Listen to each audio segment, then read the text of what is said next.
3, 2, 1. Bismillahirrahmanirrahim. Assalamualaikum warahmatullahi wabarakatuh.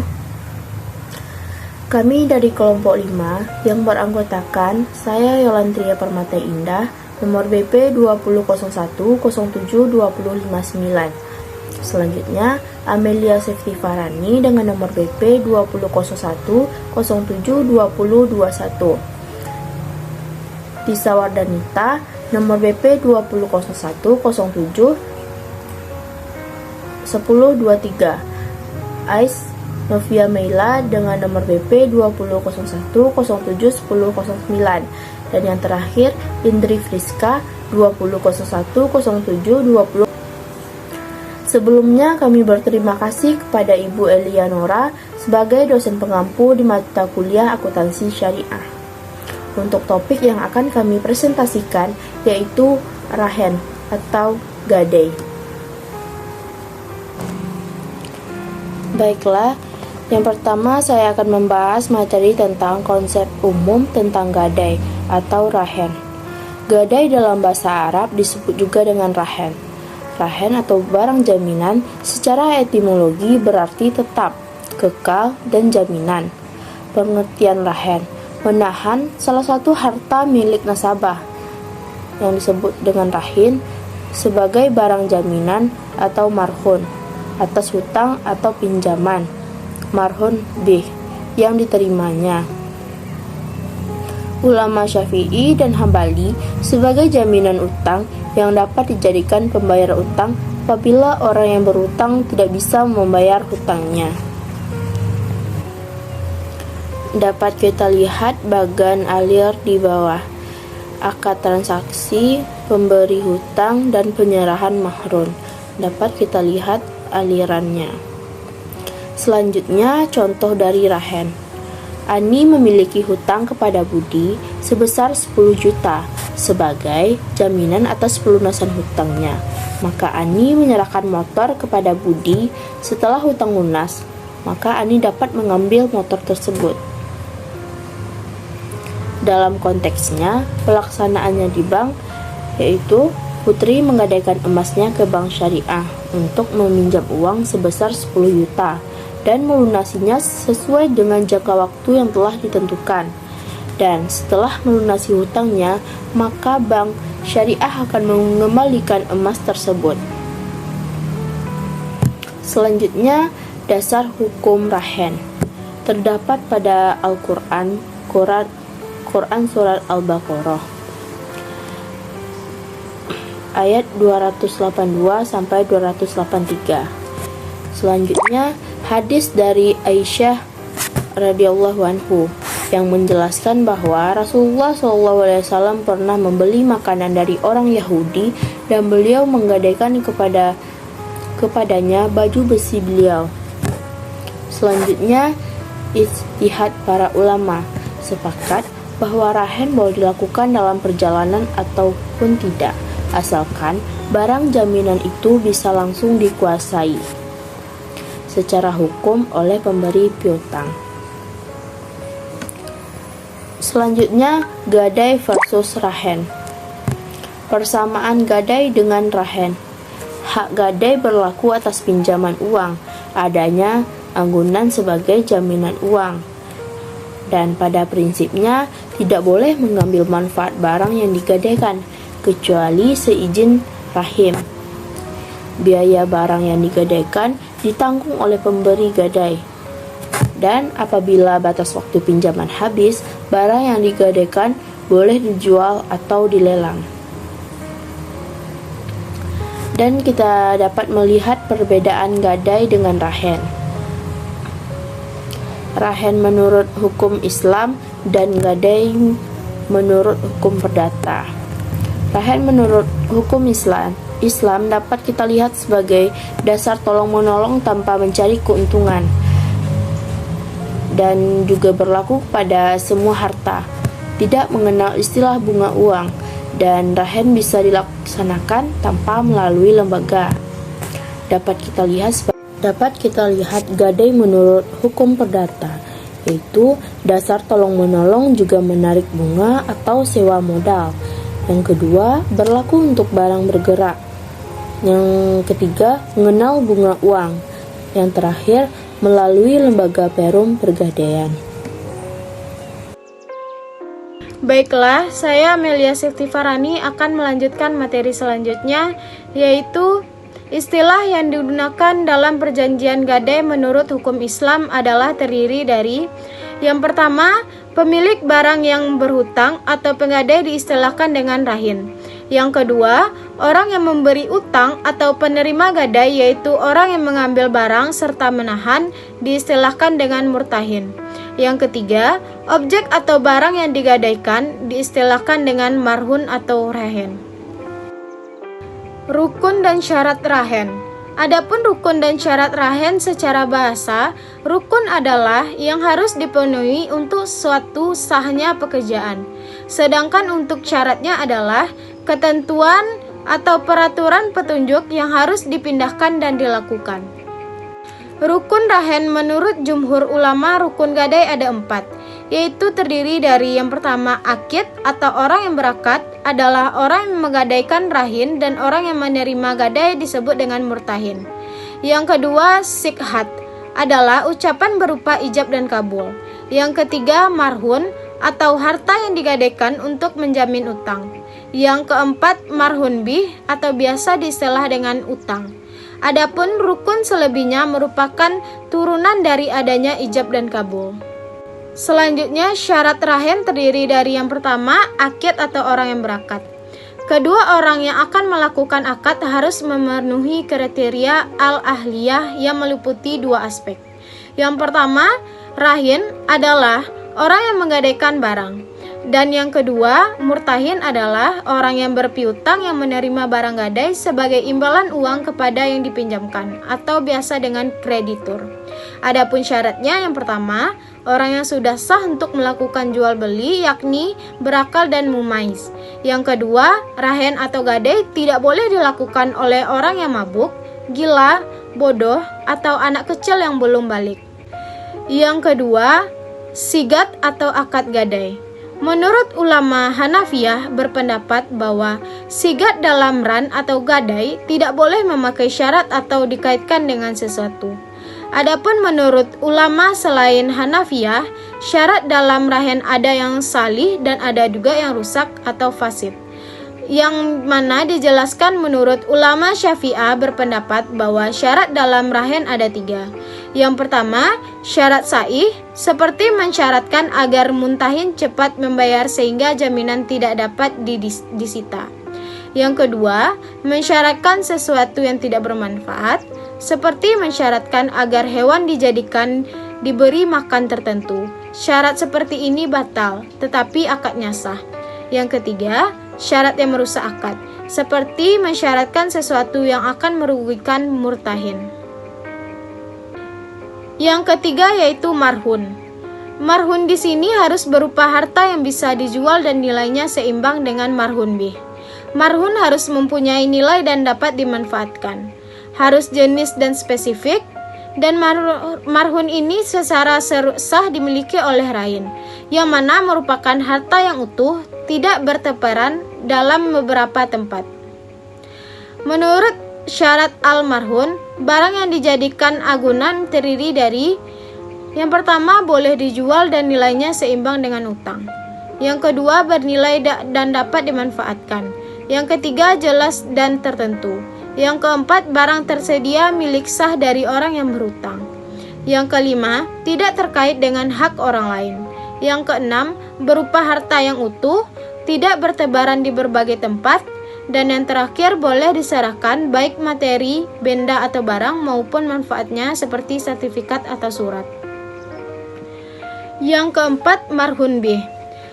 Marhun bih ini menyangkut adanya utang, bahwa utang tersebut diisyaratkan yang mana merupakan utang yang tetap. Dengan kata lain, utang tersebut bukan merupakan utang yang bertambah-tambah atau utang yang mempunyai bunga. Sebab seandainya utang tersebut merupakan utang yang berbunga, maka perjanjian tersebut sudah merupakan perjanjian yang mengandung unsur riba. Sedangkan perbuatan riba ini bertentangan dengan ketentuan syariat Islam. Menurut Syed Sadiq dalam buku Fikih Sunnah, disyaratkan untuk syahnya akad rahen atau gadai adalah yang pertama berakal, yang kedua balik, yang ketiga barang yang dijadikan jaminan itu ada pada saat akad sekalipun tidak satu jenis. Yang keempat, bahwa barang tersebut dipegang oleh orang yang menerima gadaian atau murtahin atau wakilnya. Selanjutnya, barang yang digadaikan menurut pendapat ulama Syafi'ah, barang yang digadaikan itu memiliki 3 syarat. Yang pertama berupa hutang, karena barang hutangan itu tidak dapat digadaikan. Yang kedua, menjadi tetap, karena sebelum tetap tidak dapat digadaikan, seperti jika seseorang menerima gadai dengan imbalan sesuatu dengan yang dipinjamnya. Ketiga, barang yang digadaikan tidak sedang dalam proses pembayaran yang akan terjadi, baik wajib atau tidak seperti gadai dalam kitabah. Selanjutnya yaitu tujuan rahan. Yang pertama, membantu saudara-saudara sesama muslim yang sedang kesulitan dalam masalah keuangan. Yang kedua, memberikan kemaslahatan bagi pihak yang menggadaikan karena dirinya bisa mendapatkan sesuatu yang dibutuhkannya secara tunai. Selanjutnya yaitu manfaat rahen. Yang pertama, menjaga kemungkinan nasabah untuk lalai atau bermain-main dengan fasilitas pembiayaan yang diberikan. Yang kedua, memberikan keamanan bagi segenap penabung dan pemegang deposito bahwa dananya tidak akan hilang begitu saja jika nasabah peminjam ikat janji karena ada suatu aset atau barang bangun yang dipegang oleh bank. Yang ketiga, jika rahan ditetapkan dalam mekanisme pengadaian, maka sudah barang tentu akan sangat membantu saudara kita yang kesulitan, terutama di daerah. Selanjutnya yaitu hikmah rahan. Menurut Wabah Az-Zuhaili, bahwa hikmah disyariatkan ar-rahan adalah apabila al-kafalah adalah menjamin utang dengan penjaminan manusia, maka rahan adalah menjamin utang dengan menggunakan harta sebagai jaminannya. Dalam rangka memudahkan masalah utang piutang, ar-rahan memberikan manfaat bagi pihak murtahin dengan memberikan hak istimewa dan prioritas dibanding para pihak yang berpiutang lainnya yang tanpa disertai dengan barang yang menjadi jaminan. Baiklah, di sini saya akan melanjutkan materi tentang hak-hak kewajiban rahin dan murtahin. Yang pertama kita akan membahas yaitu hak dan kewajiban murtahin atau penerima gadai. Yang pertama, pemegang gadai berhak menjual marhum apabila rahin tidak dapat memenuhi kewajibannya pada saat jatuh tempo. Hasil penjualan barang gadai atau marhun dapat digunakan untuk melunasi pinjaman atau marhun bih dan sisanya dikembalikan kepada rahin. Yang kedua, pemegang gadai berhak mendapatkan penggantian biaya yang telah dikeluarkan untuk menjaga keselamatan marhun. Yang ketiga, selama pinjaman belum dilunasi, pemegang gadai berhak menahan barang gadai yang diserahkan oleh pemberi gadai atau rahin kewajiban murtahin. Yang keempat, penerima gadai bertanggung jawab atas hilang atau merosotnya barang gadai apabila hal itu disebabkan oleh kelalaiannya. Selanjutnya, penerima gadai tidak boleh menggunakan barang gadai untuk kepentingan sendiri. Yang terakhir adalah penerima gadai wajib memberitahukan kepada pemberi gadai sebelum diadakan pelelangan barang gadai. Selanjutnya yaitu tentang hak dan kewajiban rahin atau pemberi gadai. Yang pertama, pemberi gadai atau rahin berhak mendapat pengembalian harta benda yang digadaikan sesudah ia melunasi pinjaman utangnya.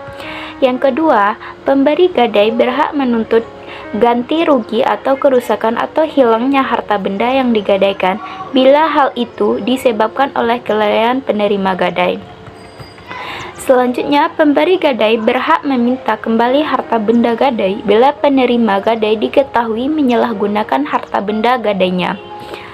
Berikutnya yaitu pemberi gadai berhak menerima sisa hasil penjualan harta benda gadai sesudah dikurangi biaya pinjaman dan biaya-biaya lainnya kewajiban rahin. Selanjutnya, pemberi gadai berkewajiban melunasi pinjaman yang telah diterimanya dalam tenggang waktu yang telah ditentukan, termasuk biaya yang ditentukan oleh penerima gadai. Yang terakhir adalah pemberi gadai berkewajiban merelakan penjualan harta benda gadainya bila dalam jangka waktu yang telah ditentukan pemberi gadai tidak dapat melunasi uang pinjamannya. Selanjutnya yaitu jenis-jenis akad perjanjian transaksi gadai syariah. Menurut Syafi'i 2000, akad yang digunakan dalam transaksi gadai syariah terdiri dari beberapa jenis, yang mana yang pertama adalah Qardhan al-Hasan. Akad ini digunakan rahin untuk tujuan konsumtif, oleh karena itu rahin akan dikenakan biaya perawatan dan penjagaan barang gadai atau marhun oleh penggadaian atau murtahin. Ketentuannya ada dua. Yang pertama, barang gadai hanya dapat dimanfaatkan dengan jalan menjual seperti emas, barang elektronik, dan lain sebagainya. Yang kedua, karena bersifat sosial maka tidak ada pembagian hasil. Pergadaian hanya diperkenankan untuk mengenakan biaya administrasi kepada rahin. Yang kedua, mudharabah. Akad yang diberikan bagi rahin yang ingin memperbesar modal usahanya atau untuk pembiayaan lain yang bersifat produktif, yang mana ketentuannya ada dua. Yang pertama, marhum dapat berupa barang bergerak maupun barang tidak bergerak seperti emas, elektronik, kendaraan bermotor, tanah, rumah, dan lain-lain. Yang kedua, keuntungan dibagi setelah dikurangi dengan biaya pengelolaan marhum. Yang ketiga, ba'i muqayyadah. Akad ini diberikan kepada rahin untuk keperluan yang bersifat produktif, seperti pembelian alat kantor atau modal kerja. Dalam hal ini, murtahin juga dapat menggunakan akad jual beli untuk barang atau modal kerja yang diinginkan oleh rahin. Marhun adalah barang yang dimanfaatkan oleh rahin ataupun murtahin. Yang keempat adalah ijarah. Akad yang objeknya adalah pertukaran manfaat untuk masa tertentu. Penerapan akad rahan pada bank syariah. 1. Safe deposit box. 2. Ran emas adalah pemberian pemberian oleh bank kepada nasabah dengan penyerahan jaminan dalam bentuk emas. 3. Letter of credit adalah surat pernyataan atas membayar oleh bank kepada eksportir yang diterbitkan oleh bank untuk suatu perdagangan. 4. Credit card, kartu yang berfungsi seperti kartu kredit yang hubungan hukum berdasarkan sistem yang sudah ada antara pihak berdasarkan prinsip syariah. Untuk teknisi kegiatan operasional pegadaian syariah, 1. Barang yang digadai atau mahrun dapat berupa benda yang bergerak maupun tidak bergerak, asalkan barang tersebut dapat dijual dan dapat dimanfaatkan, seperti emas, laptop, motor, mobil, serta tanah maupun manfaat yang bisa dijual lainnya. 2. Pemeliharaan mahrun. Pemeliharaan mahrun menjadi tanggung jawab dari rahin karena mahrun merupakan milik dari rahin, sehingga biaya pemeliharaannya mahrun dibebankan kepada rahin. 3. Risiko atas kerusakan mahrun. Apabila terjadi kehilangan, mahrun akan terjadi kerusakan, maka risiko akan ditanggung oleh murtahin sebagai penjaga barang jaminan gadai. 4. Pemanfaatan mahrun. Murtahin tidak boleh mengambil manfaat dari mahrun. Hal ini dikarenakan murtahin diberi amanat untuk menjaga mahrun, tidak untuk mengambil manfaat dari mahrun tersebut. 5. Pelunasan mahrun. Apabila tidak membayar mahrun maupun mencicilnya, maka murtahin berhak melakukan pelelangan terhadap mahrun. 6. Pelelangan mahrun apabila rahin tidak dikunjung membayar utang atau melakukan perpanjangan hingga jatuh tempo mahrun, maka murtahin berhak melakukan pelelangan terhadap barang mahrun tersebut. Perbedaan pegadaian syariah dengan pegadaian konvensional. 1. Dari sumber dana. Pegadaian syariah berasal dari sumber yang halal sesuai dengan syariah, sedangkan pegadaian konvensional berasal dari sumber daya yang belum terjamin kehalalannya. Untuk kedua akad, pegadaian syariah akadnya terdiri bisa menggunakan rahan atau gadai, ijarah atau untuk penyewaan tempat penyimpanan mahrun, Untuk dalam pegadaian konvensional, perjanjian gadai mengacu pada KUH Perdata ayat 1150 dengan 1160. Yang ketiga, dasar pengenaan tarif. Untuk pegadaian syariah berdasarkan taksiran mahrun. Untuk pegadaian konvensional berdasarkan besarnya pinjaman yang diberikan bunga sama dengan 12,8% per 4 bulan. Untuk tarif administrasinya, pegadaian syariah sesuai dengan plafon mahrun bih. Untuk pegadaian konvensional dikenakan sebesar 1% dari jumlah pinjaman yang diberikan. Kelebihan hasil penjualan pegadaian syariah bila lebih dari 1 tahun uang kelebihan hasil penjualan mahrun belum diambil oleh rahin, maka pegadaian syariah akan menyalurkan ke Basnas atau ke Bazir. Untuk pegadaian konvensional, bila lebih dari 1 tahun uang kelebihan hasil penjualan mahrun belum diambil oleh rahin, maka pegadaian konvensional memasukkan uang tersebut ke kas perusahaan atau perum pegadaian. Penyelesaian perseteruan dalam pegadaian syariah dilakukan melalui badan arbitrase syariah yang berada di bawah MUI, sedangkan pegadaian konvensional dilakukan melalui pengadilan. Pegadaian syariah tidak menekankan pada pemberian bunga dari barang yang digadaikan. Meski tanpa bunga, pegadaian syariah tetap memperoleh keuntungan, yaitu dengan cara memberlakukan biaya pemeliharaan dari barang yang digadaikan. Biaya itu dihitung dari nilai barang, bukan dari jumlah pinjaman, sedangkan pegadaian konvensional, biaya harus dibayar sejumlah dari pinjaman variabel biaya pegadaian konvensional.